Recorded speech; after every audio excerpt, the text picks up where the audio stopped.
Hoje pela manhã, nós estávamos olhando Paulo dizer sobre as insondáveis riquezas de Cristo, e vimos como nós temos tido um Cristo diminuído, não é? A proporções controláveis, menores do que nós mesmos.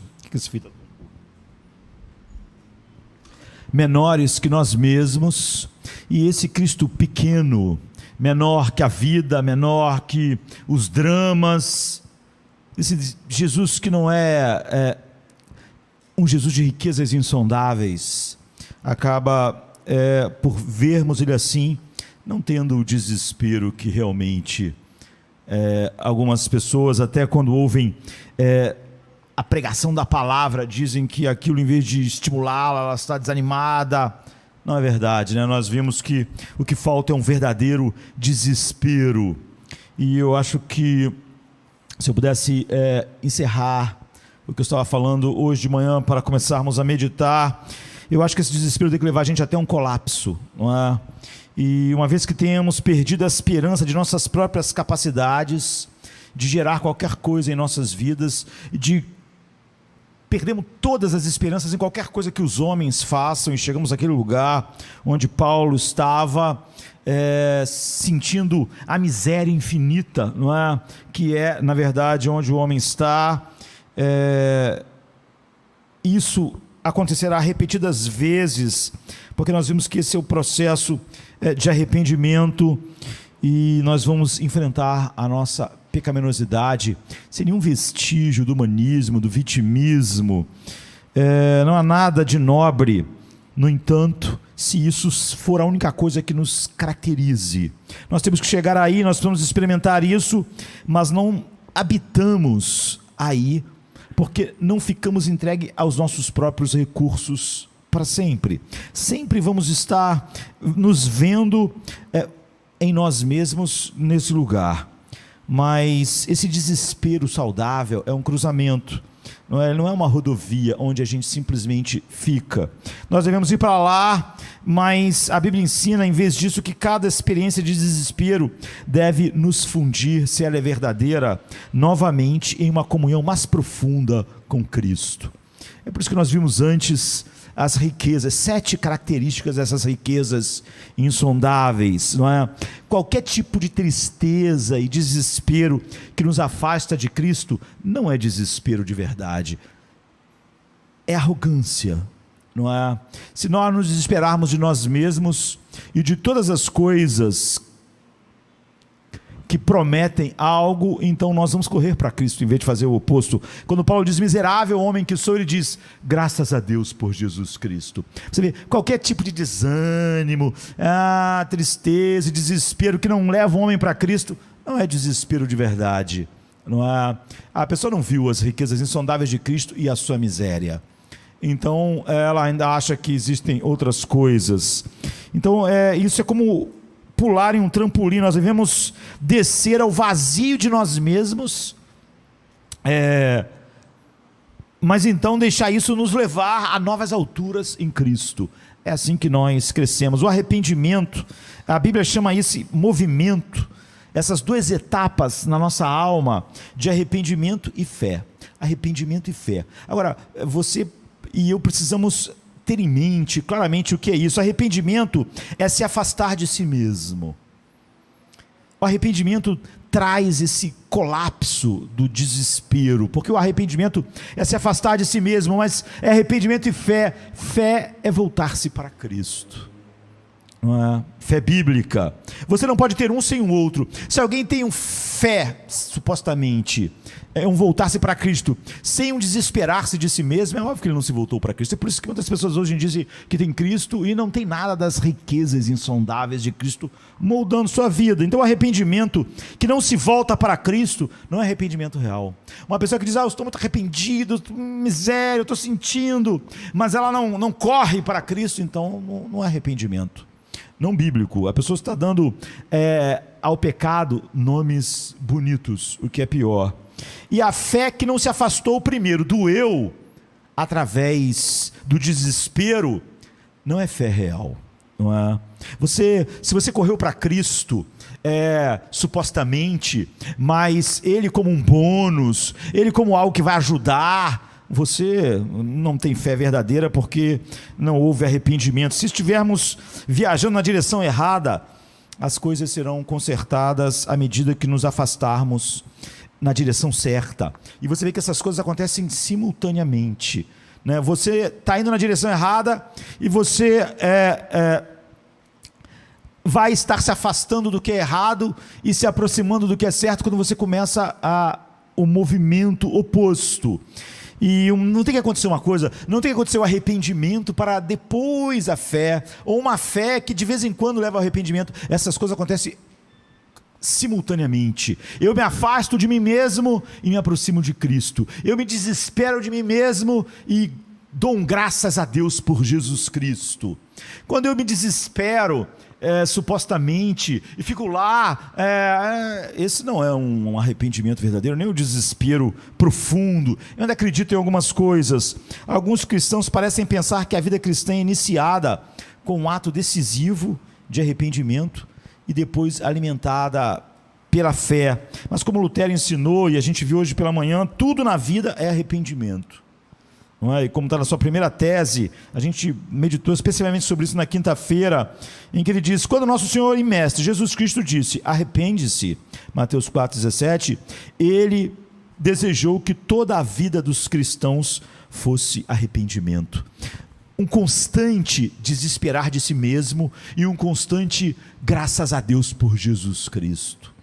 É isso que faz um homem crescer. A vida cristã consiste em nos arrepender e seguir, e essas coisas estão acontecendo ao mesmo tempo, porque você vê que quando eu estou me afastando da direção errada e voltando para a direção certa, isso está acontecendo, eu estou cada vez mais distante do que era errado e cada vez mais próximo da direção certa, e acontece junto, e assim arrependimento. Paulo disse assim, o apóstolo Paulo, quando fala sobre a fé, ele não fala assim, eu fui convertido pela fé, ele disse, eu vivo pela fé. Esse correr para Cristo é a minha vida, não é eu me converti pela fé, eu vivo pela fé, eu estou constantemente me afastando de mim mesmo e me aproximando de Cristo. Gálatas 2:20. Não começamos simplesmente a vida cristã pela fé, nós progredimos pela fé, e é o nosso novo normal. Nosso novo normal não vê nada de bom em nós mesmos. É por isso que Paulo disse assim, na minha carne, ou seja, em qualquer coisa em mim, não fluindo da nova natureza, não há bem algum.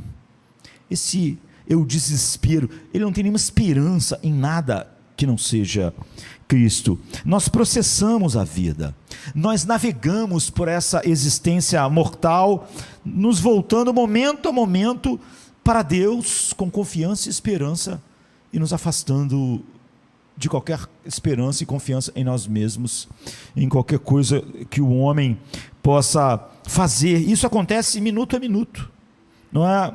E nós andamos então por fé e não pelo que vemos, é o que o apóstolo Paulo diz em 2 Coríntios 5:7, ou seja, nós passamos pela vida com os olhos sempre voltados para cima, nossa postura é expectante, como nós estávamos vendo no início, quanto eu amo, quanto eu desejo a tua palavra.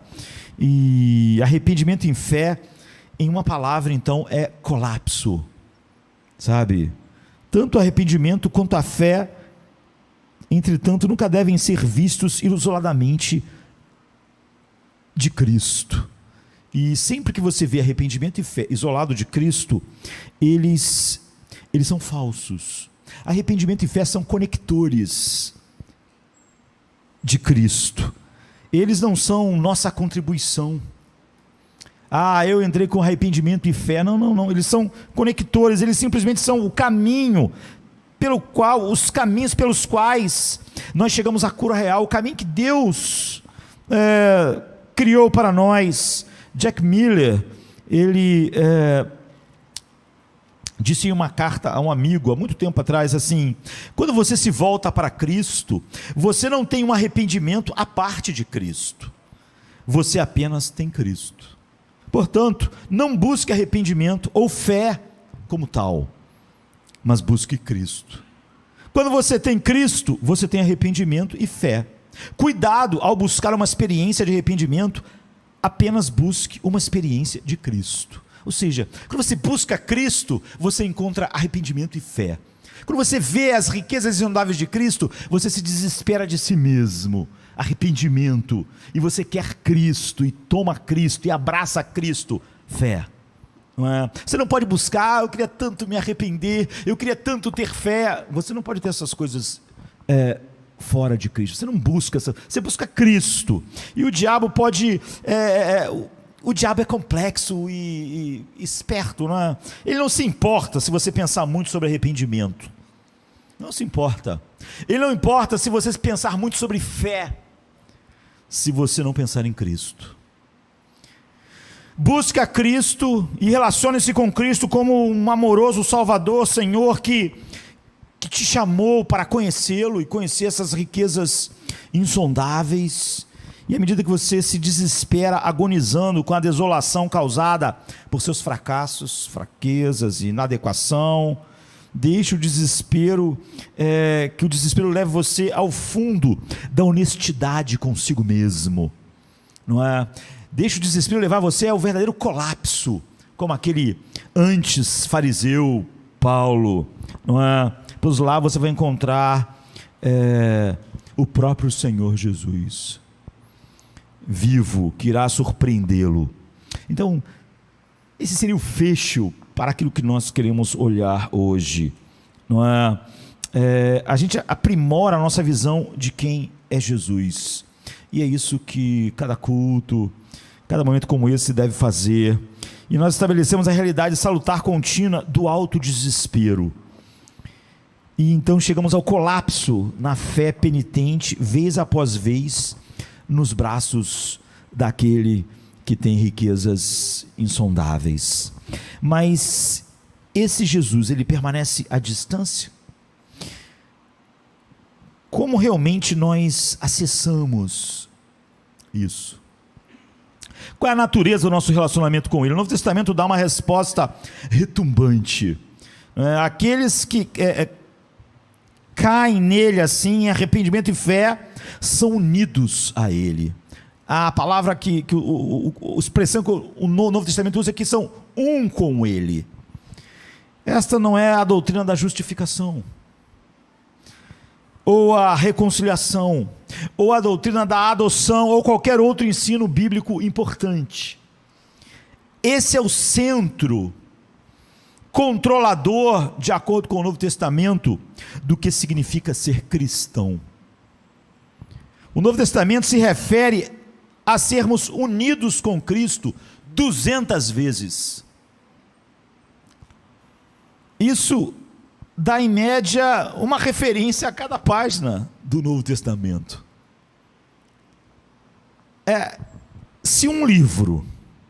Se você lesse um livro voltasse para o mesmo tema em todas as páginas, você não consideraria que isso é o ponto importante que o autor pretende transmitir? Mas o que isso tem a ver com o nosso crescimento espiritual? Com esse Paulo que começa em Romanos 7 dizendo que o pecado que habita em mim, mas que dá graças a Deus por Jesus Cristo, e começa 8 dizendo que a lei do Espírito de vida, não é? Então um antigo escritor, de Cristo como de uma fonte, a santificação flui para as almas dos santos. Sua santificação não vem tanto de suas lutas e esforços, e votos, e resoluções, mas vem fluindo de sua união com Cristo. Você vê isso? Mas não aceite isso porque um puritano está dizendo. A doutrina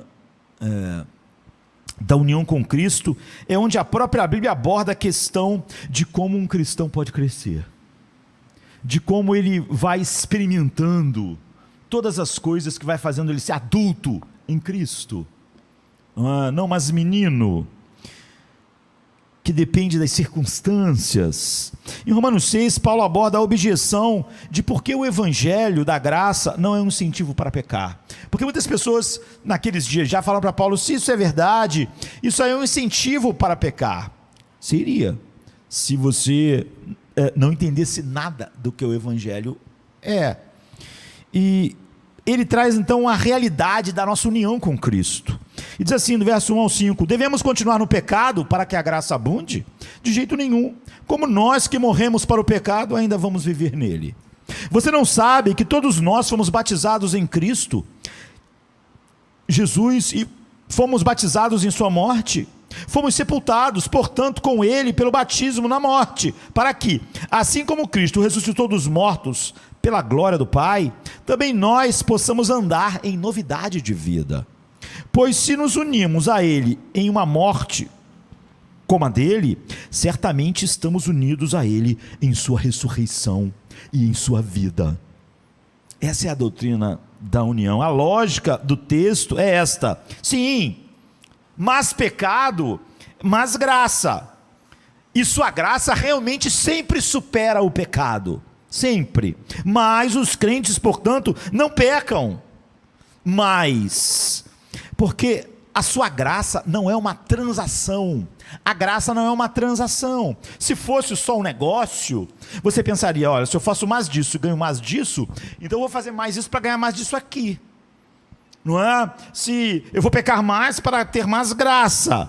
Antes, a graça na nossa vida não vem por uma transação, vem pela união. E isso muda tudo. Quando Jesus desceu à sepultura para morrer por nossos pecados, nós descemos com ele para morrer para nossos pecados, é o que Paulo está dizendo. A doutrina da união não deixa nenhum espaço para qualquer desvio da verdade. O que a gente diria de um órfão adotado, vagando pelas... um órfão adotado por uma família riquíssima, vagando no bairro onde está a mansão da família, pedindo comida. O que a gente ia dizer para ele? A gente ia dizer: o que você está fazendo? Isso não é mais quem você é. Você não é mais essa pessoa que pedia comida de porta em porta. Você não é mais.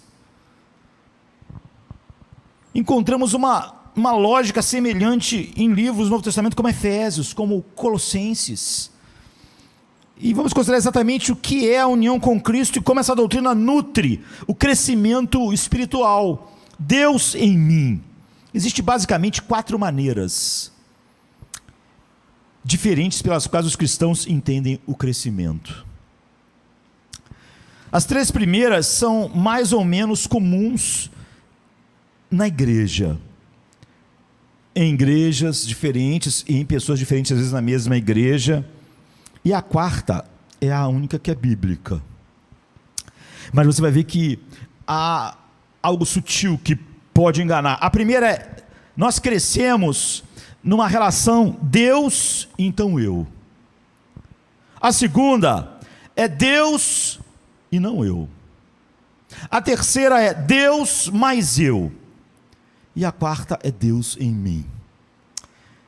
Uma mentalidade Deus e então eu acredita que Deus é quem faz tudo para me salvar. Ele abre meus olhos, Ele me regenera, Ele me concede nova vida, Ele me dá um novo começo na vida e me dá uma folha em branco. Então cabe a mim agora ocupar-me servindo, mostrando-lhe o quanto eu sou grato por tudo que Ele fez. E só a fé me faz entrar. Então o esforço é o que vai me mover. Afinal, essa forma de pensar é contínua, não é? E continua. Nós somos habitados pelo Espírito Santo, então devemos viver vidas radicalmente transformadas. O problema com essa abordagem, você vê, ela parece ter algumas coisas, e por isso talvez capturem tantos, algumas coisas convincentes, mas o problema com essa abordagem é que ela não leva em consideração a presença contínua do pecado em nós, o pecado que habita em nós. Não há o desespero verdadeiro e final sobre nós mesmos. E nem permite o tema bíblico difundido da contínua graça e misericórdia de Deus na vida do homem regenerado, que a gente vai abordar um outro dia. Já outras pessoas entendem, em segundo lugar, que o crescimento espiritual é Deus e não eu. É a graça de Deus. Este essencialmente é o oposto desse primeiro erro que a gente viu. A ideia aqui é que Deus me salva, então a vida cristã é uma questão de Deus. Não é? E somente Deus trazendo algum crescimento em minha vida. Eu fico orando para ver se amanhã eu acordo mais maduro. Amanhã eu sei lidar mais com o sofrimento. Amanhã eu sei lidar mais com a vida. Hoje eu não sei, hoje eu estou com medo da morte. Quem sabe amanhã eu acordo sem nenhum medo. E essa mentalidade é de deixa rolar e deixa com Deus. Vai orando, vai participando dos cultos. Um dia você vai acordar melhor do que amanhã, e outro dia melhor do que amanhã. Que trata o ser humano, mesmo o homem regenerado, totalmente como passivo, como se nós pudéssemos esperar que Deus haja sobre nós. Um dia eu vou acordar com afeições maravilhosas sobre todas as coisas. Um dia eu não vou ter que lançar minhas ansiedades sobre Deus, simplesmente eu não vou ter ansiedade. Vou acordar, vai acontecer coisas, a ansiedade nunca vai vir, então eu não preciso aprender a lidar com ela, como Pedro diz, não preciso, porque simplesmente Deus vai tirar todas as ansiedades. Ou seja, nada vai produzir ansiedade, eu não vou lançar sobre ele, não vou fazer nada, ele vai fazer isso. Enquanto a mentalidade anterior era muito otimista sobre os crentes, achando que eles podem fazer alguma coisa depois de salvos, que Deus faz tudo, mas agora você já pode, não é? Ou seja, ele não consegue ver ainda o pecado que habita nele. E essa mentalidade anterior era muito otimista sobre os crentes e aquilo que eles podem fazer. Deus fez a sua parte, agora chegou a nossa. Essa é muito pessimista sobre o que eles podem fazer em Cristo. Enquanto o erro anterior enfatizou a responsabilidade humana na santificação com a negligência da soberania divina operando todas as coisas, essa segunda enfatiza a soberania divina com a negligência da responsabilidade humana. Mas a Escritura fala da santificação como uma questão tanto de soberania divina quanto daquilo que eu estou sendo instruído. Não precisava Paulo falar o que ele fala em Romanos 8, Romanos 6, 7, 8, não precisava, não é? Estamos chamando então a terceira abordagem de Deus mais eu. Essa está mais próxima da verdade, não é? A ideia aqui é que o crescimento cristão é um esforço colaborativo. Deus faz alguma coisa e eu faço alguma coisa. Nós somos parceiros, não é? Cada um contribui com algo. Há um sinergismo aqui. Se nós imaginarmos cada abordagem de crescimento como um círculo, dessas que a gente falou, a abordagem Deus, então eu, terá um círculo totalmente preenchido comigo. Deus fez o que ele tinha que fazer. Agora, crescimento espiritual, o círculo que explica isso é todo preenchido comigo mesmo. Já a segunda abordagem, Deus não eu, você vê, o círculo seria preenchido totalmente com Deus. E o círculo de Deus mais eu seria um contorno ondulado, né, com uma linha no meio, em que metade estava eu e metade está Deus. Mas a abordagem adequada teria Deus preenchendo inteiramente o círculo e eu também, sobrepostos, os dois sobrepostos. Essa quarta abordagem é Deus em mim. Essa é a única abordagem bíblica. Deus em mim. Deus faz tudo para me salvar, e então por seu Espírito Ele me une espiritualmente ao seu Filho, e o resultado é que em nosso crescimento em santidade, diz assim Jonathan Edwards, não somos meramente passivos nisso. Nem mesmo Deus faz alguma coisa e nós fazemos o resto. Não. Que seria a terceira abordagem. Mas Deus faz tudo e nós fazemos tudo. Em diferentes aspectos, somos totalmente passivos e totalmente ativos. Essa abordagem, em outras palavras, une a responsabilidade da nova criatura e a soberania divina na maneira como nós avançamos espiritualmente. Agora, considere como a Bíblia, com a evidência bíblica, fala sobre a nossa vitalidade espiritual. Observe a maneira como Deus é sempre apontado como responsável supremo por nosso crescimento, mas nunca de uma forma que cancele o nosso combate. A Bíblia diz assim, mas pela graça de Deus sou o que sou, e sua graça para comigo não foi em vão. Pelo contrário, trabalhei mais duro do que qualquer um deles, embora não eu, mas a graça de Deus comigo. Você vê? A graça está agindo tudo, e Paulo está agindo. 1 Coríntios 15, 10, né? Já em Filipenses 2, 12, 13, ele diz, portanto, meu amado, como você sempre obedeceu, agora, não só como na minha presença, mas muito mais na minha ausência, operai a vossa salvação com temor e tremor, pois Deus é quem opera em vocês, tanto o querer quanto o realizar. Você vê? Opere! Por quê? Porque Ele opera o querer e o realizar. Em Colossenses 1, 29, para isso eu luto, lutando com toda a minha força, para que Ele trabalhe poderosamente dentro de mim. Então, seu crescimento cristão é uma questão da graça divina. Você não pode se impor ao crescimento. Você deve ser elevado ao crescimento pela graça. Mas a graça divina que traz mudança é uma graça divina que abastece e preenche nossos próprios esforços criados por desejos profundos no coração, porque nós estamos em Cristo. Nós estamos unidos a Ele. Você pode me perguntar, mas então o que isso significa? Não é? O que está unido a Cristo? Reconhecidamente é um conceito elusivo. Nós podemos imaginar um bebê canguru dentro do saco ali na barriga da mãe. É assim que a gente está em Cristo. É nesse sentido que a gente está em Cristo. A primeira coisa a notar é simplesmente a absoluta intimidade e segurança de ser verdadeiramente cristão, de ser regenerado.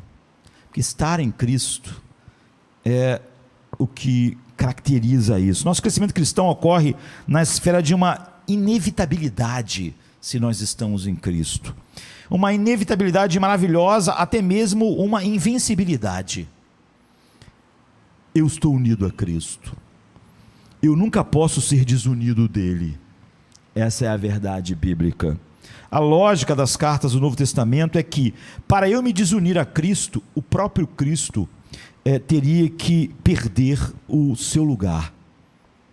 Eu só posso perder se ele perder. Eu só posso ser afastado se ele for afastado.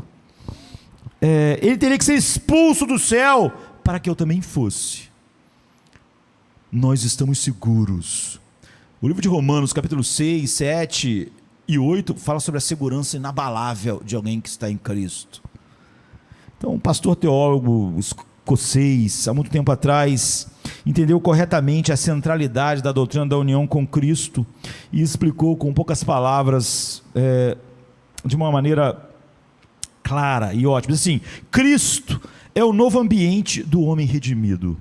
Ele foi tirado das restrições do seu destino terreno para uma esfera totalmente diferente, a esfera de Cristo.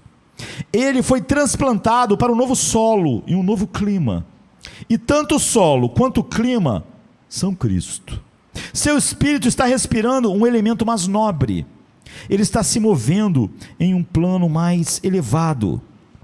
Então, se você pode suportar uma ilustração mais irreverente do que essa, pense em você como uma cebola, não é? A casca externa da cebola consiste nas coisas periféricas sobre quem você é, sobre você, as partes de você que não importam muito, suas roupas, o carro que você dirige, se você dirige algum carro, coisas assim, que você veste, onde você mora, como você se transporta pela cidade. É a casca mais exterior sobre quem você é. Se você descascar essa camada, o que vem a seguir? Vem uma coleção de coisas um pouco mais essenciais de quem você é.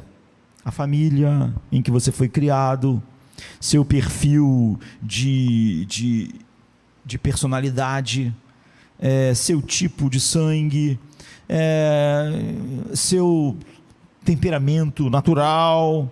Agora retire isso, retire essa camada.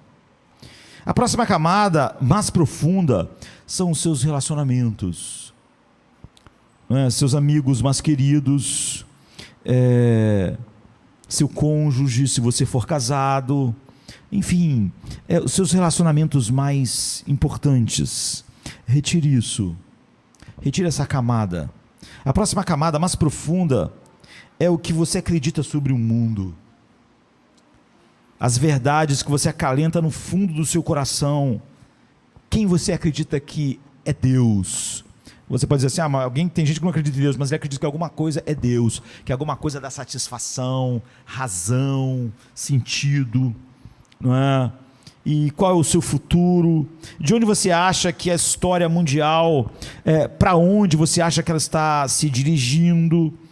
E a próxima camada mais profunda, depois disso, compreende seus pecados e segredos passados e presentes. Coisas sobre você que ninguém mais sabe, só você. Você nunca ousou que alguém soubesse. São coisas que só você sabe. Continue descascando, né? Camada após camada, tudo o que torna você, você. O que você encontra no núcleo, o que você encontra no fim. Se você é um filho de Deus, você encontra Cristo. Essa é a realidade mais irredutível sobre você. Todas as outras camadas podem ser tiradas, e elas ainda não fazem você. Essa é a realidade mais irredutível sobre você, em Cristo. Descasque todo o resto, e a verdade sólida e inabalável sobre você é a sua união com Cristo ressuscitado. Como poderia ser diferente, não é? Afinal, você nem arquitetou a sua união com Ele. Você nem planejou isso. Essa é a coisa mais essencial, porque essa é a razão realmente de tudo. Quando nós lemos 2 Timóteo 1, 8 e 9, sobre essas pessoas em Cristo, que estão em Cristo, ele diz assim: Deus que nos salvou e nos chamou para uma santa vocação, não por causa das nossas obras, mas por causa do seu próprio propósito e graça, que nos deu em Cristo Jesus antes da fundação do mundo. Ou seja, Deus Pai uniu aqueles que Ele deu ao seu Filho antes de criar o primeiro átomo no universo. Nós não acordamos de manhã e acessamos um site, União com Cristo, e clicamos e nos inscrevemos lá. O que é mais profundamente verdadeiro a nosso respeito é que fomos unidos a Cristo antes que o mundo existisse. Antes que Deus fizesse a primeira coisa, Ele nos uniu a Cristo. Antes que existisse um querubim, antes que existisse um serafim. Somente na segurança da sua união eternamente assegurada com Cristo, o verdadeiro cristão pode florescer. mas ainda ficamos imaginando o que significa união com Cristo, e a resposta para isso é o que o Novo Testamento usa, a linguagem da união com Cristo, basicamente de duas maneiras. Poderíamos chamá-las de macro e micro. Realidades para a união com Cristo, macro e micro, ou cósmica e íntima, ou federal e pessoal. Enfim, essas três designações explicariam bem. A macro dimensão da união com Cristo é que Ele é o seu líder, e à medida que Ele avança, você avança. Seu destino, o destino dele é o seu destino, se vocês estão unidos a Ele. Por quê? Porque você está nele. Isso pode soar um pouco estranho, especialmente para nós que vivemos no Ocidente hoje, mas para a maioria das culturas humanas, ao longo da maior parte da história humana, incluindo, é óbvio, os tempos bíblicos, essa maneira de pensar sobre um líder e seu povo era normal e natural. O nome formal para isso é solidariedade corporativa. Se você já ouviu Cristo ser referido como o cabeça federal, ou cabeça, não é, dos crentes, está entendendo a mesma coisa. A ideia é que um representa muitos, e muitos são representados por um só. Essa é a ideia. Vimos isso, por exemplo, em 2 Coríntios 5,14, falando da obra de Cristo, e como ela se conecta conosco. Um morreu por todos, logo todos morreram. Você vê, um fez, todos que estavam nele fizeram. Porque Cristo morreu, e aqueles que estão unidos a Ele compartilham do destino dele, então nós morremos também. Nós compartilhamos o que Ele faz, nós fizemos nele. Vemos a mesma lógica em Romanos 6, que diz assim: sabemos que o nosso velho homem foi crucificado com Ele, nós morremos com Cristo. Você não pode dizer, meu velho homem não morreu com Cristo, mas eu estou em Cristo. Não pode. Você vê, você está nele.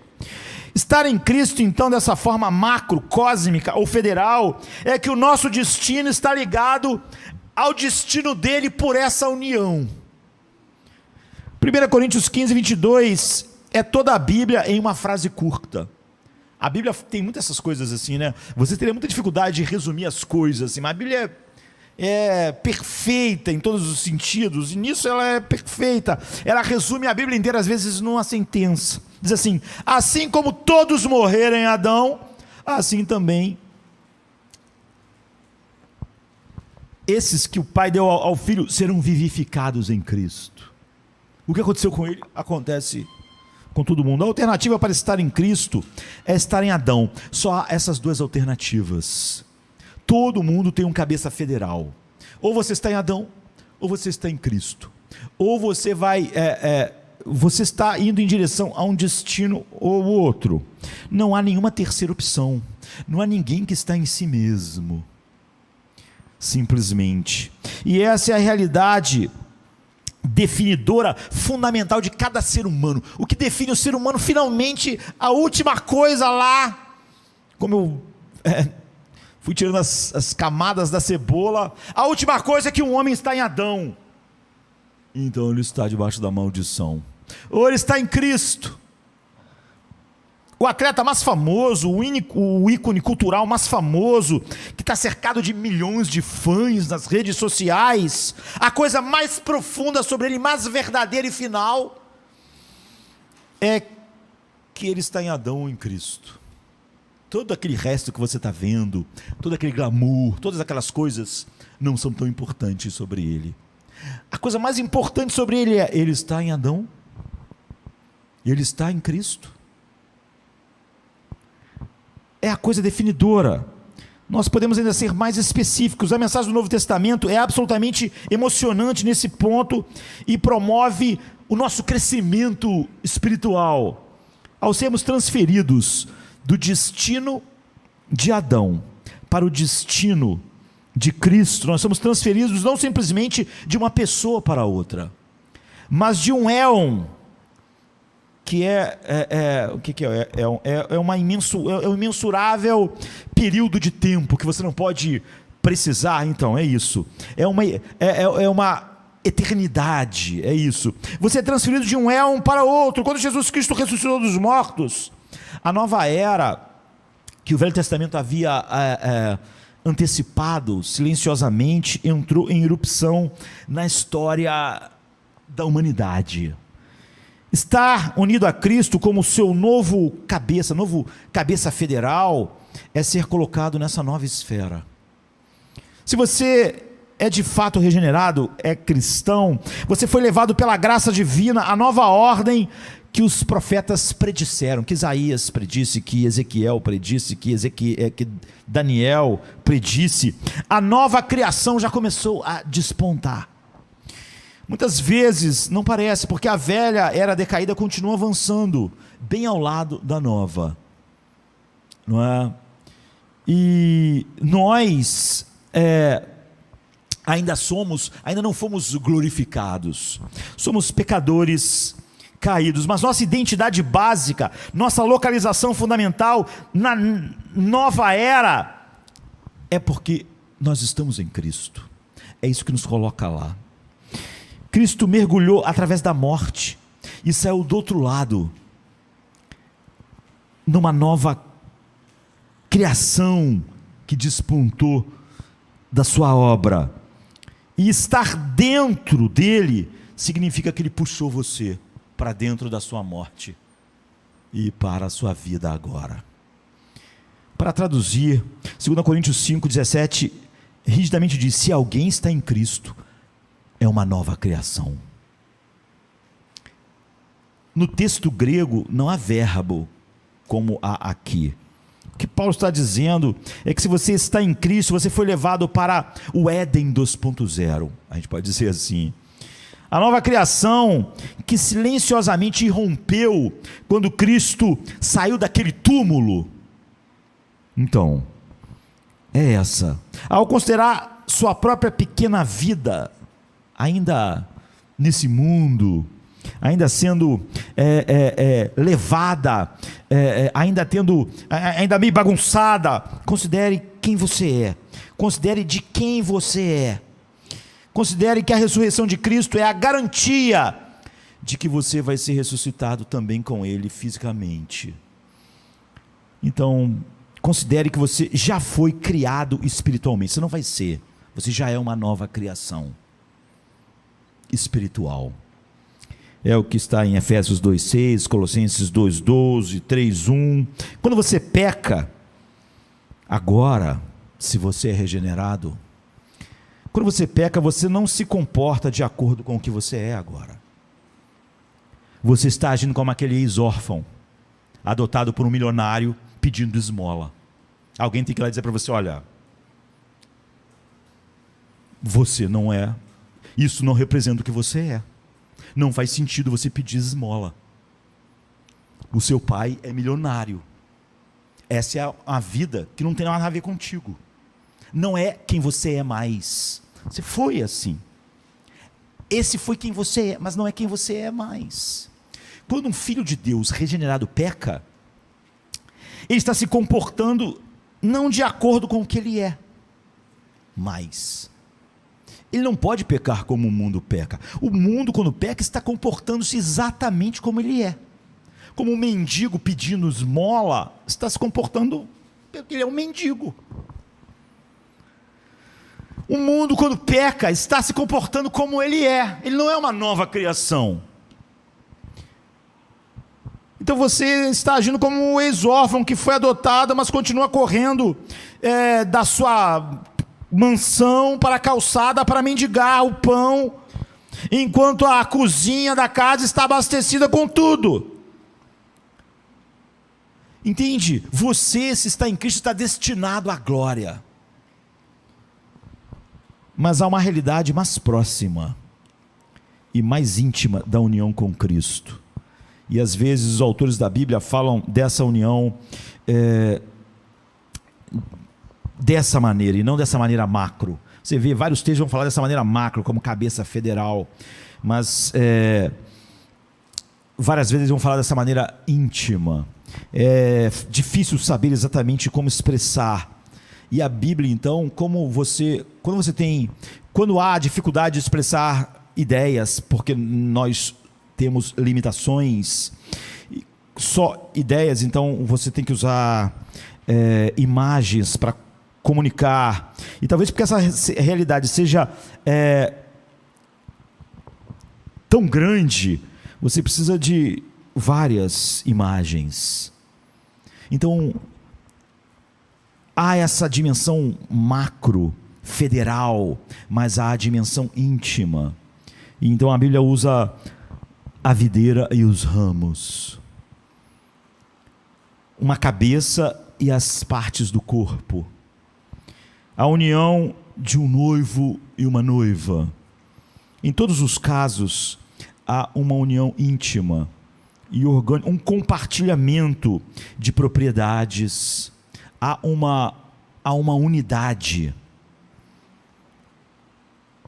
Você vê que o crescimento e a santificação está totalmente concentrada nessa verdade central sobre todas as outras doutrinas, que é a união com Cristo e não com a lei. A lei é o marido que morreu, não tem mais nenhuma relação. Ela não podia fazer nada antes e não pode fazer nada depois. Então, a videira dá vida aos ramos, a cabeça dirige o corpo, o marido nutre e cuida da sua esposa, como faz com o seu próprio corpo. É o que a Bíblia diz em Efésios 5:29. E uma passagem é particularmente cativante. Considere o que Paulo está dizendo sobre nossa união com Cristo em 1 Coríntios 6, ao nos encorajar à pureza sexual. Ele diz assim: o corpo não foi feito para a imoralidade sexual, mas para o Senhor, e o Senhor para o corpo. E Deus ressuscitou o Senhor e também nos levantará pelo seu poder. Você não sabe que seus corpos são membros de Cristo? Devo então tomar os membros de Cristo e torná-lo membro de uma prostituta? Nunca. Ou você não sabe que aquele que se une com uma prostituta torna-se um só corpo com ela? Pois como está escrito, os dois se tornarão uma só carne. Mas aquele que está unido ao Senhor torna-se um espírito com ele. Fuja, portanto, da imoralidade sexual. Você vê a argumentação? 1 Coríntios 6, 13-8. O Senhor aqui se refere a Jesus. E os membros significa partes do corpo. Você segue a lógica do apóstolo Paulo aqui? Ele está dizendo o seguinte: o que ele quer dizer é que somos um com Cristo, estamos unidos. Estar unido com uma prostituta é unir Cristo àquela relação de prostituição. Você fica como um cristão, ele está numa esfera totalmente diferente do mundo à sua volta. Digo isso com cautela, digo isso com reverência, mas devo te perguntar no que o texto diz, no que o texto insiste. Você quer ser responsável por levar Jesus para a imoralidade sexual? É isso que Paulo está dizendo, é o que você está fazendo. Você não pode se desunir dele em momentos da sua vida. Você leva a Cristo para a sua fofoca, você leva a Cristo para a sua mentira, você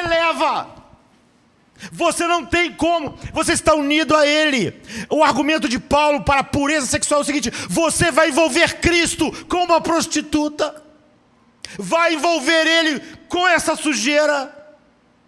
Você não percebe que se você está em Cristo, você não percebe a dimensão do mal que o pecado é na sua vida, diferente da dimensão do mal que é no outro. Davi levou Cristo para seu adultério com Betsabá. Você não percebe o tamanho da maldade? Você não é como os outros homens, a não ser que você não esteja em Cristo. Você, quando insiste em fofocar, você está insistindo em levar Cristo para aquilo, porque Ele está lá. Ele está unido a você, a não ser que você não tenha nada a ver com Ele e esteja perdido. E é hora então de você acordar. Para você cometer imoralidade sexual, em virtude da sua união com Cristo, é fazer Cristo participar da imoralidade. É o argumento do apóstolo Paulo. Porque você não pode se desligar dele quando você quer, ou quando você vai participar da imoralidade sexual. Não pode.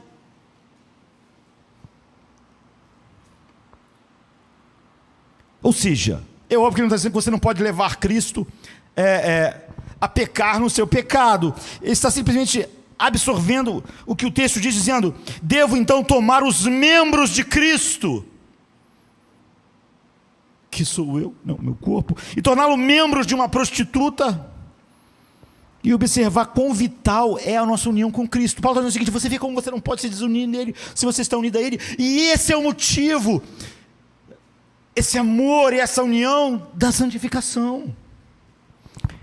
Sua salvação no Evangelho é muito mais profunda, muito mais maravilhosa do que andar por um corredor, fazer uma oração, levantar a mão porque um pastor pediu, e prosseguir. Então, sua salvação é estar unido ao próprio Cristo vivo. É como escreveu Scogel, uma união da alma com Deus, uma participação real na natureza divina. Por isso que Pedro usa essa expressão. Talvez isso crie um problema em sua mente. Se todo cristão está unido ao mesmo Cristo, o que acontece com a nossa individualidade? Será que todos nós começaremos a nos parecer cada vez mais uns com os outros, perdendo a nossa personalidade individual e distinta? A resposta é que no nível sim. No nível sim. Todos nós começaremos a nos parecer mais com Cristo e, portanto, parecermos mais uns com os outros. Cada um de nós exibindo mais amor, alegria, paz, paciência, bondade, fidelidade, mansidão e domínio próprio, que é o fruto do Espírito de Cristo habitar no homem, como está em Gálatas 5, 22 e 23. Mas em termos da nossa distinção individual, a glória da redenção é que, em união com Cristo, nós recebemos o nosso verdadeiro eu, e não perdemos a nossa individualidade. Pelo contrário, nós recebemos a nossa verdadeira identidade. Finalmente nós começamos a nos tornar quem nós fomos criados para ser, e quem Deus desejou que fôssemos quando nos uniu a Cristo na eternidade, antes da criação do mundo. C.S. Lewis oferece uma analogia brilhante para mostrar esse ponto. Ele diz assim: se um grupo de pessoas sempre viveu na escuridão, e é informado que uma luz será acesa para que todos possam se ver, eles podem muito bem acreditar que, uma vez que uma única luz estará brilhando, a mesma luz sobre todos, todos eles serão idênticos entre si.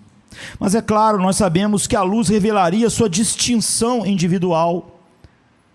A união com o único Cristo é assim: você recebe de volta o seu verdadeiro eu, você se torna o que você deveria ser, você recupera o seu destino original, você percebe que sua existência fora de Cristo era uma sombra, era uma mentira do que você deveria ser. Então sua personalidade distinta, sua identidade, sua individualidade humana estava meio que em 2D, sabe? Quando você estava fora de Cristo, contido pelo pecado, pela vergonha, pela escuridão, pelas trevas, quando sua mente era trevas, agora que você está em Cristo, você está em 3D, você está livre para florescer. Em outras palavras, é somente a união com Cristo que você pode crescer e ser quem Deus criou para você ser. E essa doutrina é o que sustenta e cobre todas as outras doutrinas. A essa altura você pode estar se perguntando como a união com Cristo se encaixa em outras grandes e gloriosas imagens da nossa salvação: justificação, adoção, enfim, todas as doutrinas. A resposta é que a união com Cristo é a doutrina geral, dentre da qual todos os benefícios da salvação estão incluídos. Todas essas coisas: justificação, você só é justificado se estiver unido com Cristo, você só é aceito em Cristo. Todas as outras coisas estão debaixo desse guarda-chuva da união com Cristo. Quando estamos unidos a Cristo, nós obtemos todos os seus benefícios. Fora dele não temos nada. Calvino começou a sua discussão sobre a salvação nas Institutas, dizendo assim: devemos entender que enquanto Cristo permanecer fora de nós, e estivermos separados dele, não estivermos unidos a ele, tudo o que ele sofreu e fez pela salvação da raça humana permanece inútil para nós. Tudo. Todas as glórias, todas as coisas que ele fez na cruz, não tem nada a ver com você se você não está nele.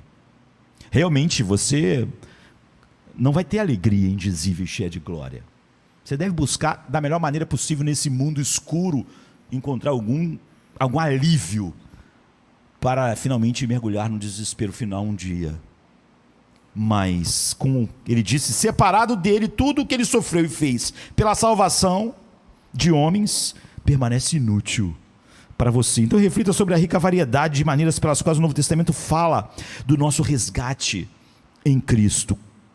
Com cada uma, eu identifiquei textos que ensinam esse aspecto da salvação e em seguida a bênção que vem disso. E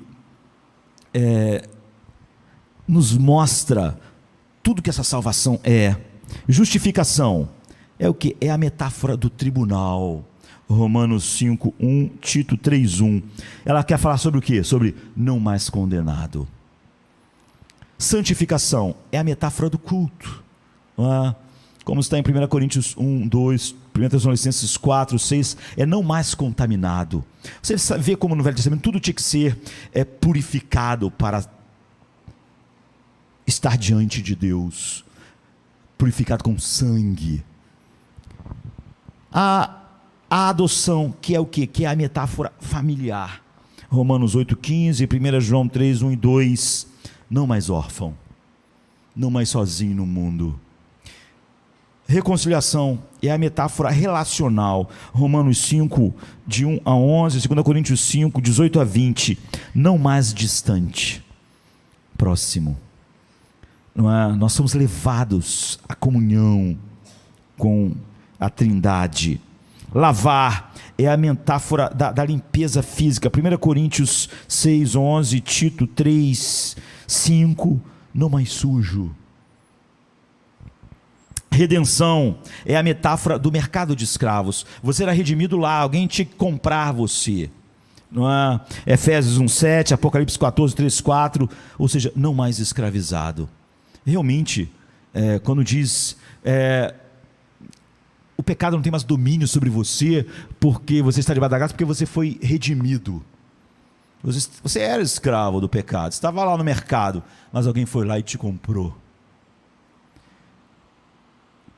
Compra é a metáfora financeira. 1 Coríntios 6, 20, 2 Pedro 2, 1, não mais endividado, sem dívida alguma.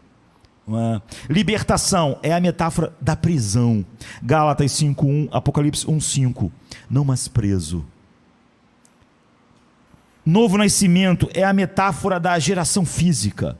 João 3, 3 a 7, 1 Pedro 1, 13 e 23, não mais inexistente. Quando você não nasceu, você não existe para o reino de Deus. Você não pode ver, você não pode nada, porque você não nasceu. Você existe nesse mundo, você nasceu aqui. Se você não nascer de novo, toda essa nova esfera não existe para você. Só existe se você nascer lá. Iluminação é a metáfora da luz. João 12, 35, 36, 2 Coríntios 4, 4 e 6, você não é mais cego. Todos os outros homens fora de Cristo são. O Deus desse século cegou os homens para não verem. Ressurreição é a metáfora corporal, né? Efésios 2:6, Colossenses 3:1, não mais morto. Nós estávamos mortos em delitos e pecados.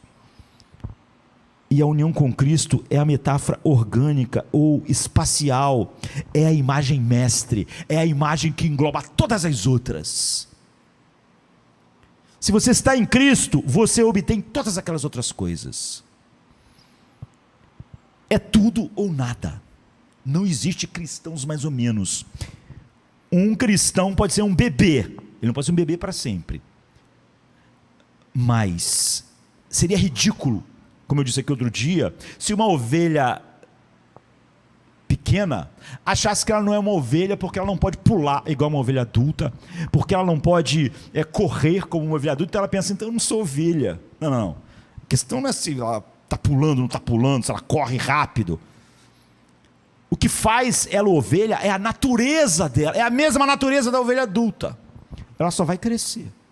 Agora, se ela não tem essa natureza, ela não é uma ovelha mesmo. Você vê, então você não pode olhar para a fé de Paulo e dizer, se eu não tenho aquela fé de Paulo, eu não sou filho de Deus. Não, não. A questão não é se eu já sou tão desenvolvido e grande, adulto, como Paulo. A questão, eu tenho a mesma natureza que ele. Os mesmos amores, os mesmos afetos. Eu vivo na mesma esfera que ele vivia. Então eu sou. Eu posso estar muito longe da maturidade, do crescimento dele, mas eu sou. Não é? Então, se você está em Cristo, você obtém esses benefícios, é tudo ou nada, e é por isso que Paulo diz que, por causa da obra salvadora de Deus, vós estáis em Cristo Jesus.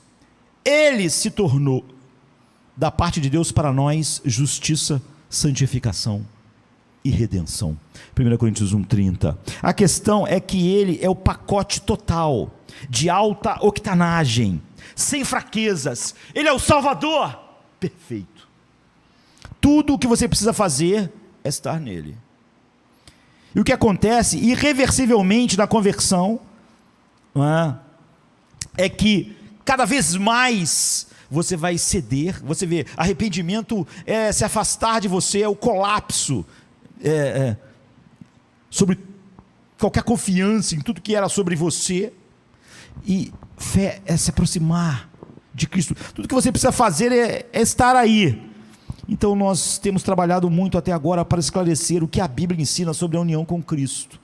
Mas o objetivo principal de compreender claramente as verdades da Bíblia é que nosso conforto e alegria se elevem à medida que nós nos derretemos diante da beleza e da garantia serena de quem Deus realmente é e de quem nós somos por causa dele. À medida que nós começamos a encerrar essa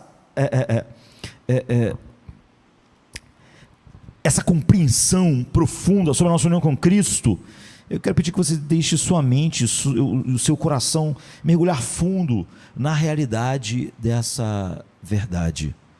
Lembre-se de que o objetivo nosso é que o crescimento cristão é um empreendimento não principalmente para adicionar, mas para aprofundar. Se você está em Cristo, você já tem tudo o que você precisa para crescer. Você não precisa ser adicionado nada. Você não precisa de mais nada.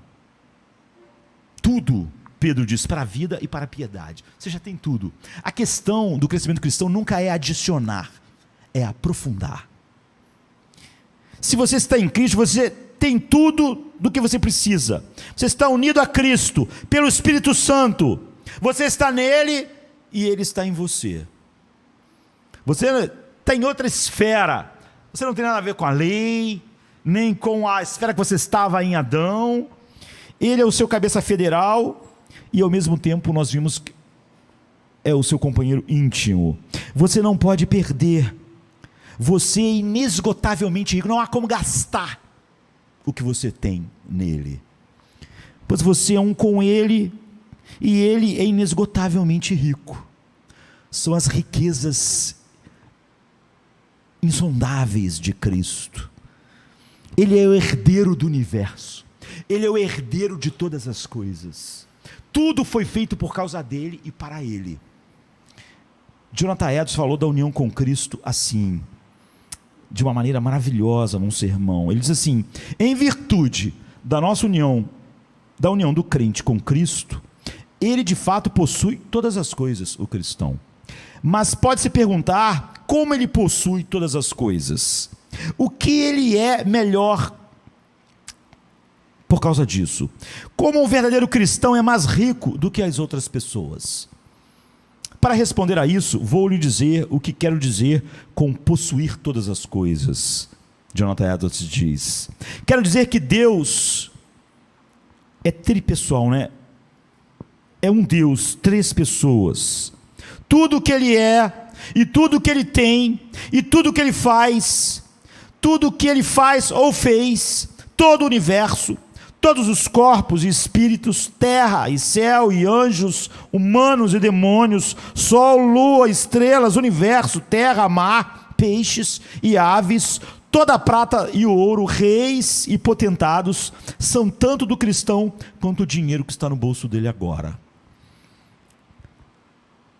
As roupas, todas essas coisas criadas são tanto do cristão quanto as roupas que ele está vestindo, quanto a casa que ele mora ou os alimentos que ele come. Sim, propriamente seu, vantajosamente seu, em virtude da sua união com Cristo, porque Cristo, que certamente possui todas as coisas, é inteiramente seu.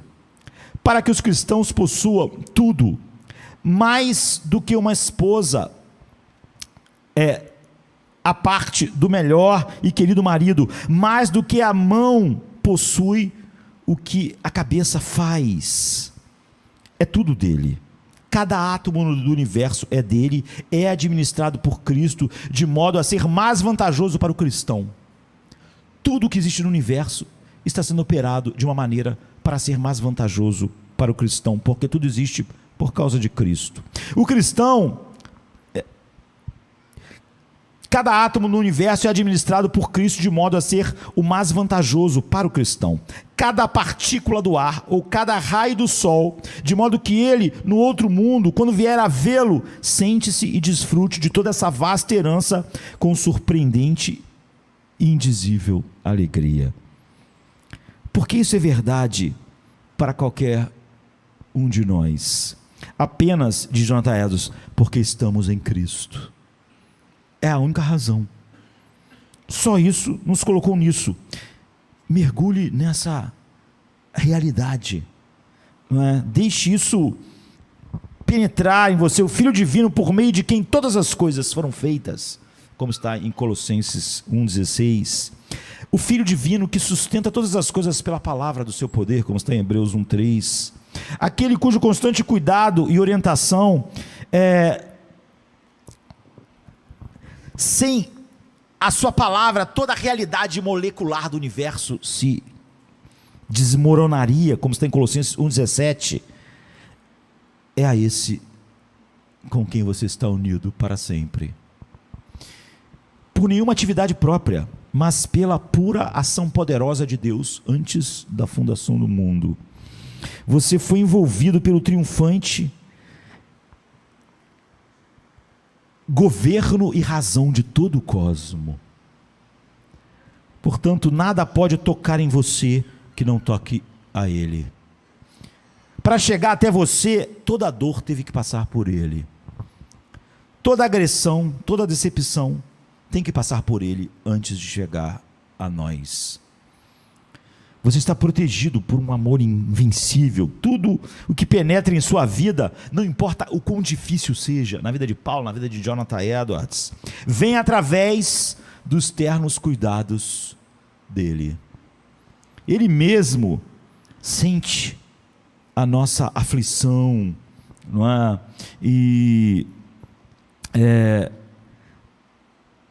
À medida que tudo na vida é difícil, ou se torna difícil, ele está passando, isso está passando por ele antes de chegar a nós. Então imagine-se em um círculo com uma parede invisível, mas impenetrável ao seu redor, uma esfera de inexpugnabilidade, um círculo invisível em torno de você que não deixe nada te tocar ou te destruir. Mas não um círculo em que você está assim, não é? Você está numa pessoa assim. Aquele diante de quem João caiu enquanto lutava, tentando achar palavras para descrever o que ele estava vendo. Seus olhos eram como chama de fogo, e sua voz como o bramido das muitas águas. Apocalipse 1, 14 e 15. Então, ele é um com você, se você é um homem regenerado. O poder do céu, o poder que criou as galáxias e a existência, esse poder infinito, essa pessoa, arrastou você para Ele, pôs você nele, e você está lá para ficar, porque quem poderia tirar? Não é? Em meio às tempestades da sua pequena existência, aqui no Rio de Janeiro, os pecados, os sofrimentos, o fracasso, Ele vai continuar levando você na direção que Ele se propôs. Ele não está apenas com você, Ele está em você e você está nele. Seu destino agora recai sobre você, o destino dele é o seu. Você só pode temer seu destino se você teme o destino dele. Se você acha que o destino dele possa de alguma maneira não ser maravilhoso, essa é a única razão que você poderia temer o seu destino. Sua união com você nos níveis macro e micro garantem sua glória, descanso e paz. É isso que é estranho de cristãos insistirem sobre cristãos sem paz. É a negação de todas as doutrinas bíblicas e da doutrina que cobre todas as outras doutrinas, a nossa união com Cristo. Portanto, considere a escuridão que permanece em sua vida, o pecado que ainda surge, ressentimento, aquele ponto da sua vida em que você se sente mais derrotado, não é?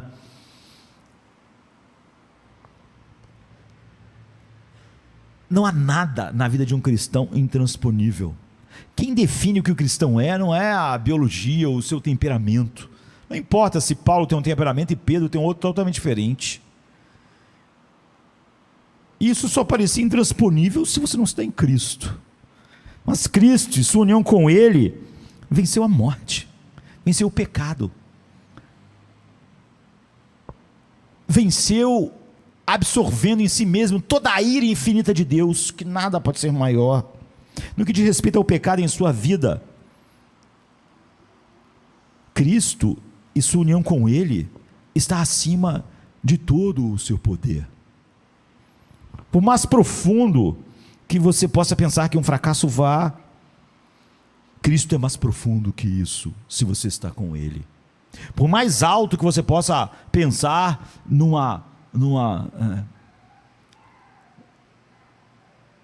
em tristezas, em fracassos, Cristo está infinitamente mais alto do que isso.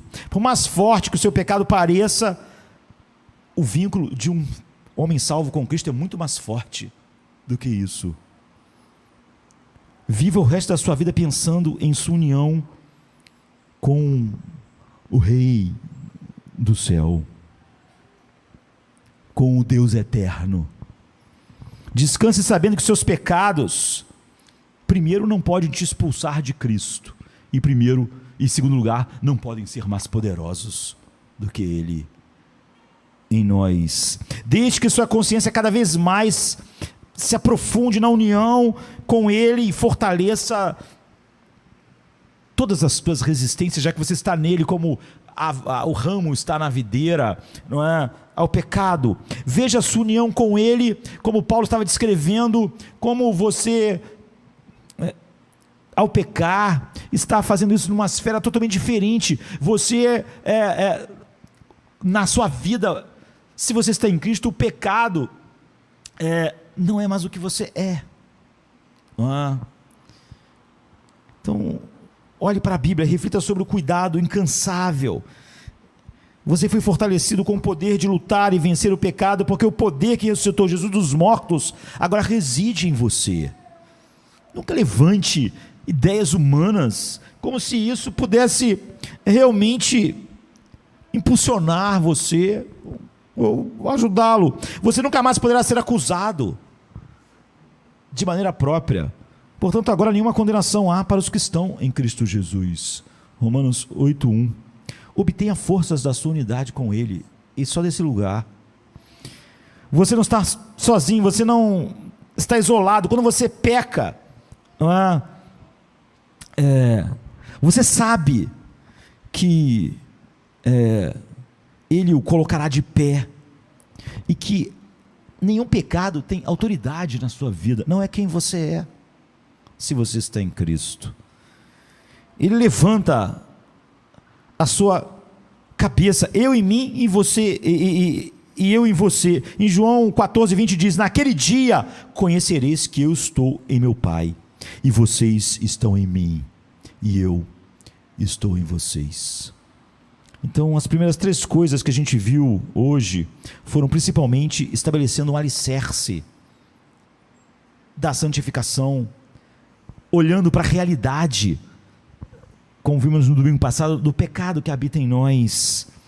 E a gente viu a plenitude de Cristo, as riquezas insondáveis de Cristo. E a gente depois viu o nosso vazio completo, desespero, até o colapso. E agora, em terceiro lugar, nossa união com Cristo. Só aqui você começa a entrar na dinâmica real pela qual os crentes mudam. Não é? Só aqui você está começando a dar os primeiros passos para entender como os cristãos são transformados de um grau de glória para outro.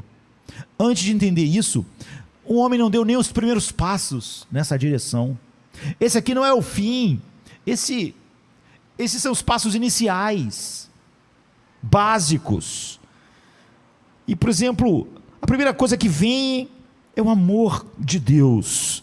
O primeiro desafio para mim, como pastor, para a igreja, não é convencer um cristão de que Deus o ama. Você sabe disso. Você não pode ser cristão sem saber disso. Se você não sabe que Deus te ama, você não é cristão.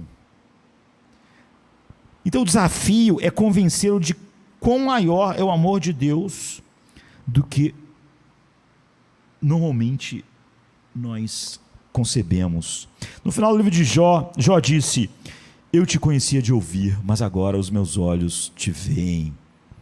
Em Jó 42:5. Muitos de nós precisamos passar por essa experiência para voltar, para realmente termos uma vida que expresse tudo o que o Evangelho é. Se você está paralisado, se o seu crescimento é meramente marcado por tropeços ocasionais, você precisa do que Jó experimentou. Você já ouviu falar do amor divino? Você ouviu demais, cantou demais, mas agora você precisa ver. Você precisa ver e pensar a vida inteira vendo isso de forma cada vez mais profunda, cada vez mais expansiva. É a visão do amor de Deus, não é? Que você precisa não ouvir, mas teus olhos precisam ver. O que é o amor de Deus? Fazer essa pergunta é a mesma pergunta de perguntar o que é Deus, já que Deus é luz, Deus é santo, Deus é amor. A Bíblia diz não apenas que Deus ama, não é? Mas que Ele é amor. 1 João 4:8-16. O amor para o Deus da Bíblia não é uma atividade entre outras atividades. O amor define quem Ele é mais profundamente. A realidade final não é um espaço vazio, frio, infinito. A realidade final não é só uma pessoa, mas essa pessoa é luz, é santo e é amor. Um amor tão grande, tão livre, que não poderia ser contido dentro da alegria perfeita entre o Pai, o Filho e o Espírito Santo. Esse amor criou um universo para expressar. Todo o plano do Pai é simplesmente expressar o grande amor que Ele tem pelo Filho e o seu deleite. O amor divino está inerentemente se espalhando, envolvendo, abraçando, transbordando. Se você é cristão, Deus o criou para que você pudesse desfrutar disso. E eu sei que você não sente isso, e que isso precisa crescer em nosso coração. Esse é o verdadeiro crescimento. Eu quero dizer que o amor de Deus não é algo para se ver uma vez e acreditar, e depois ir além para outras verdades ou estratégias de crescimento em Cristo, não é? O amor de Deus é o que alimentamos por toda a nossa vida, cada vez mais fundo nesse oceano sem fim. Era a oração de Paulo para os Efésios. Essa alimentação, essa caminhada por si só é o que estimula o crescimento. Nada mais estimula o crescimento. Não crescemos em Cristo além do que desfrutamos do seu amor. Você nunca vai além desse desfrute. Seu abraço terno, poderoso, irreversível em seu próprio coração divino. Talvez nenhuma passagem nos leve ao amor infinito de Deus pelos pecadores mortos que nós éramos em nossos pecados, do que Efésios 3. Deixe Efésios 3 ser seu amigo mais forte e gentil, que conduza você pela mão à realidade mais estável no coração do universo, o amor de Deus em Jesus Cristo. Um amor incognoscível, não é, de Cristo. Paulo não faz orações mornas, não é? Nós devemos nos envergonhar quando olhamos as orações do apóstolo Paulo. Nunca são banais, nunca são mornas. Paulo não faz orações mornas que a gente costuma talvez fazer ou ouvir. Ele faz orações do tamanho de Deus, eu diria. E uma das passagens mais espiritualmente nucleares de toda a Bíblia, centrais, é uma oração dele. Ele ora ao Pai, e ele diz que ele se põe de joelhos pelos efésios, para que, de acordo com as riquezas da sua glória, ele conceda a vocês serem fortalecidos com poder por meio do seu Espírito em seu ser interior, para que Cristo possa habitar em seus corações pela fé, que vocês, estando arraigados e alicerçados no amor, possam ter força para compreender com todos os santos qual é a largura, o comprimento e a altura e a profundidade, e conhecer o amor de Cristo que ultrapassa todo entendimento, para que você possa ser preenchido com toda a plenitude de Deus. Como nós podemos ser preenchidos cada vez mais com a plenitude de Deus? Se tivéssemos que orar por essa realidade em nossas vidas e igrejas, que história estaríamos contando, né? Sobre o que exatamente o apóstolo Paulo está orando aqui? Não para uma maior obediência. Eu oro para que vocês sejam mais obedientes. Vocês não estão sendo obedientes o suficiente. Ele não ora para que os falsos ensinos fossem reprimidos, ou que eles crescessem em profundidade doutrinária, simplesmente. Nem mesmo ele ora para a propagação do Evangelho. Todas essas coisas são boas e maravilhosas, coisas pelas quais nós oramos, mas aqui Paulo ora para que os efésios recebam poder sobrenatural, poder infinito, não para fazer milagres, não para andar sobre as águas, não para converter os vizinhos, converter os amigos, mas poder sobrenatural, tal poder que só o próprio Deus pode dar, poder para saber o quanto Jesus nos ama.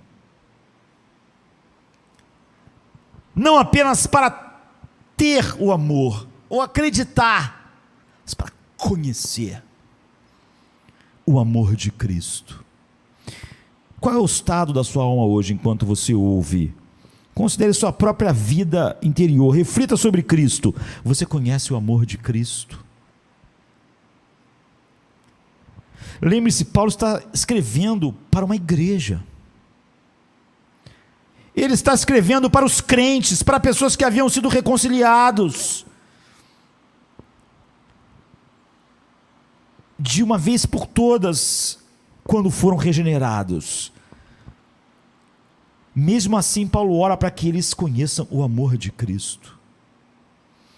Aparentemente existe um saber do amor de Cristo e existe o conhecimento do amor de Cristo, no qual você precisa do poder sobrenatural do Espírito Santo para conhecer mais. O versículo 19 diz literalmente: conhecer o amor de Cristo que excede a todo entendimento. Paulo está orando para que eles saibam o que não pode ser conhecido. Você vê, para que eles conheçam o que excede todo entendimento. Lembre-se de que saber na Bíblia não é meramente cognitivo. Saber, conhecer na Bíblia é profundamente relacional. É tão relacional que até a intimidade sexual é descrita como: ele conheceu a sua esposa. E é nesse sentido que a Bíblia diz que Deus os conheceu antes da fundação do mundo. É saber, porque Isso ele sabe de todos os homens. De todos os povos, só a ti eu conheci. Ou então quando ele diz assim, apartai-vos de mim, eu nunca vos conheci. É óbvio que ele, sendo onisciente, sabe tudo sobre aquela pessoa. Nunca te conheci, nunca tive um relacionamento profundo, relacional. Como Jonathan Edwards diz, você pode conhecer o mel lendo um livro. Ele disse que você pode conhecer o mel de duas maneiras distintas.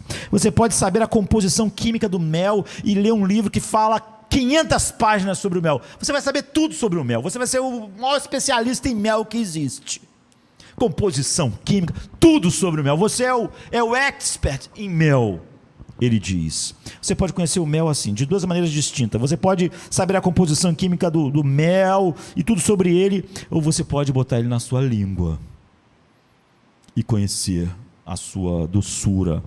Ambas são maneiras de conhecer verdadeira, não é? Mas apenas a última é um conhecimento que você experimenta, que você sente a doçura. E aqui em Efésios 3, Paulo está orando para que os crentes provem o amor de Cristo, coloquem na língua da alma, não é? Como a visão de Deus de Jó, o que Paulo ora é para que você conheça isso não de ouvir falar. Como Jó diz, antes eu te conhecia de ouvir falar, mas agora meus olhos te veem. É a diferença entre olhar um cartão postal no Havaí, você olha todas as praias, conheceu tudo, você olhou todas as belezas, você botou em 4K no YouTube.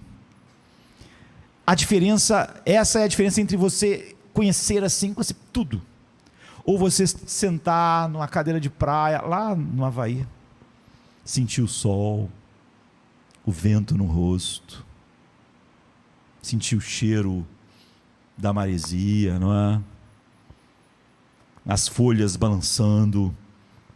Nós podemos dizer que as duas pessoas estão conhecendo o Havaí. Paulo está orando para você conhecer assim o amor de Cristo. O que é esse amor de Cristo? Nosso tempo está acabando, né? Cristo, Ele supera todas as ideias que nós podíamos fazer, não é? E conceber. Ele não é simplesmente algo doce. Ele ao mesmo tempo selvagem também, né? E ele é aquele que disse, deixa vir minhas criancinhas, mas é o que fez o chicote e expulsou os cambistas do templo. E ele não é simplesmente alguém que se recusa a julgar, ele vai julgar o mundo, não é? A Bíblia diz que da sua boca sai uma espada afiada, porque ele vai julgar todo mundo, todos os pensamentos, todas as intenções. Ele não é simplesmente aquele que cobre o pecado e toma sobre si o julgamento, mas ele também é o que faz o julgamento. Como está Apocalipse 1,16, 2,12. O amor de Cristo é o seu coração firme, imperturbável, de afetos pelos pecadores que são dele. Quando Jesus ama, Jesus é Jesus. Ele está sendo fiel às profundezas mais íntimas do seu ser. Ele não tem que se esforçar para amar. Ele é um rio cheio de amor, reprimido, pronto para jorrar diante do mais tímido pecador que o Pai envia a ele. O amor a quem Jesus quem Jesus é mais profundamente, mais naturalmente. John Bunyan, né, um outro puritano, colocou dessa forma ao falar do amor de Cristo: o amor nele é essencial para o seu ser.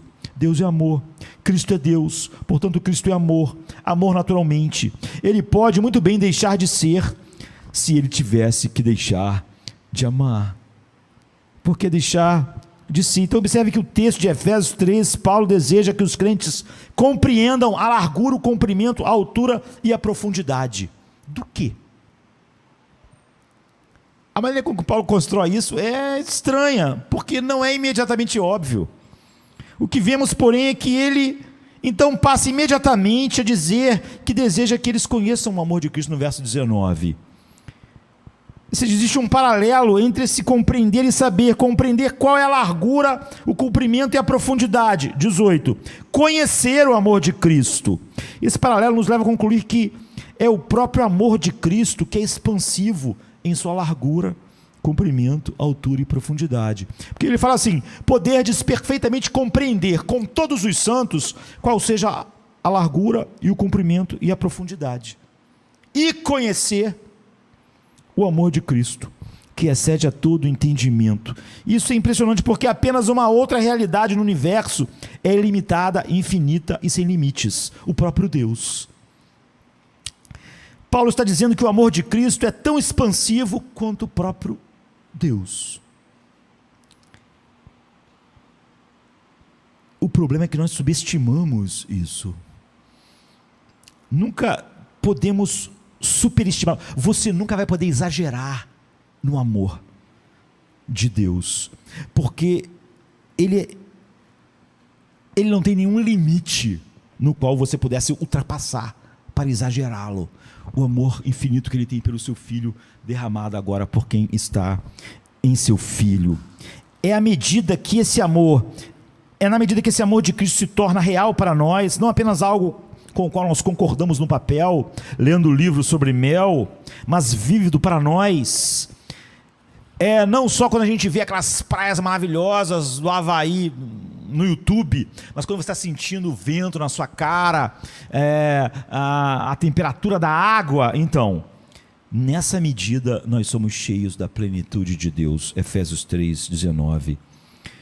Com a possível exceção de Colossenses 2:9 e 10, que diz assim: nele habita corporalmente toda a plenitude da divindade, e nele fostes preenchidos.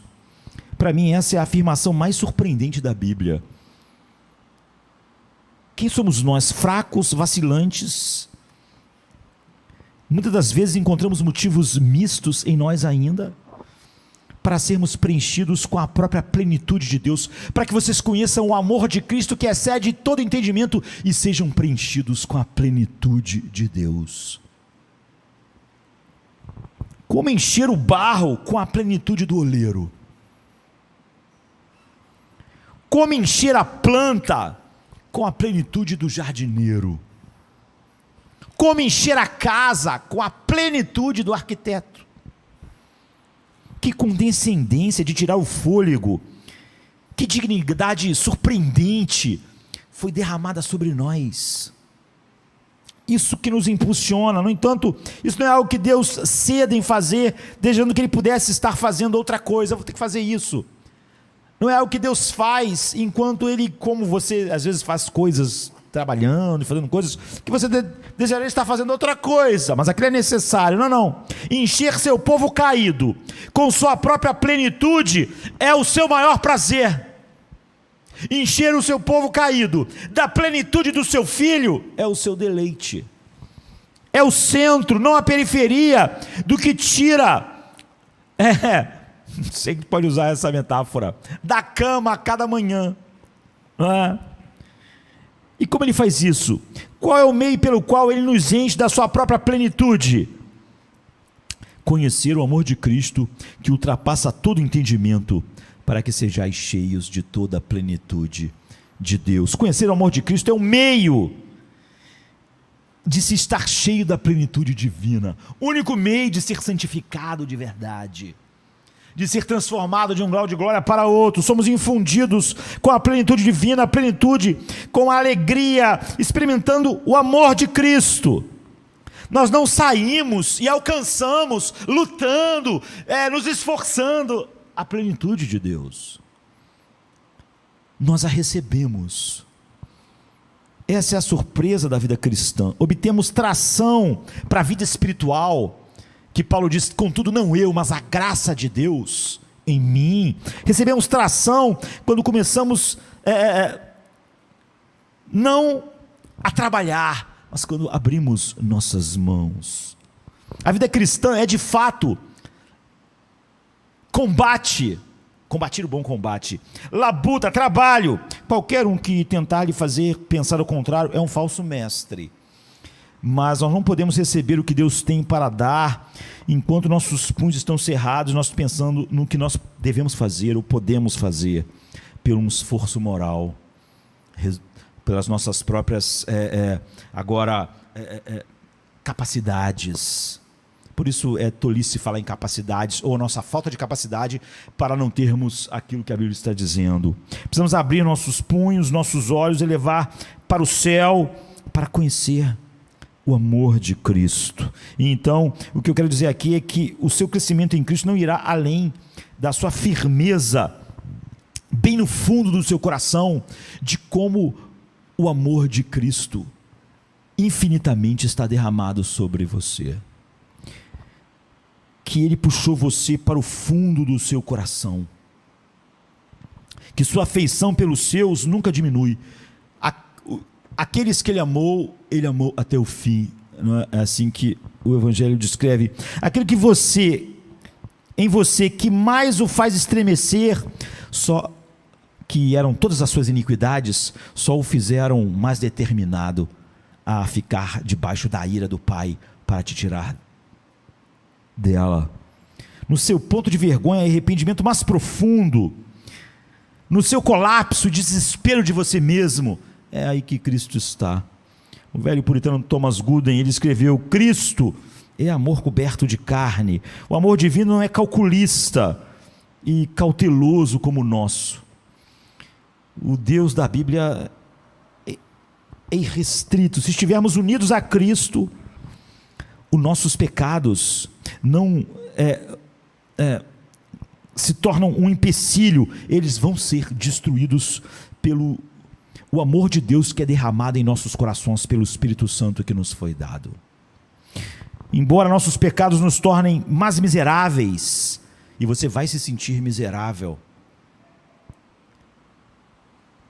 ao pecar, eles não fazem que o amor de Deus diminua sobre você.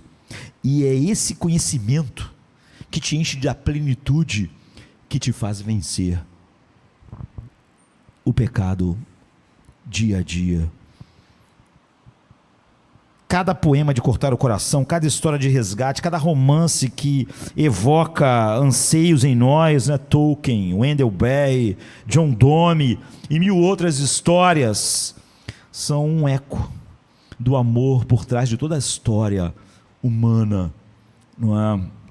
E esse amor é o poder que fez explodir a criação do nada, não é? Ele nos amou em seu Filho antes da fundação do mundo. Ele me e te teceu você, né, com suas mãos, para que pudesse um dia te dar um coração para conhecer o seu amor que excede a todo entendimento. E um dia nós estaremos diante dele quietos, sem pressa, inundados de alívio, permanecendo na fruição infinita do amor do Pai, do Filho e do Espírito Santo. Mas enquanto isso não acontece, nossa salvação, o que nos impulsiona no mundo decaído, é o mesmo amor que nós vamos desfrutar na eternidade. O amor dele nos constrange. Conhecer esse amor é o que nos atrai a Deus nesta vida. E podemos reverenciar sua grandeza, mas isso não nos atrai a Ele. É o amor dele que nos levou a Ele.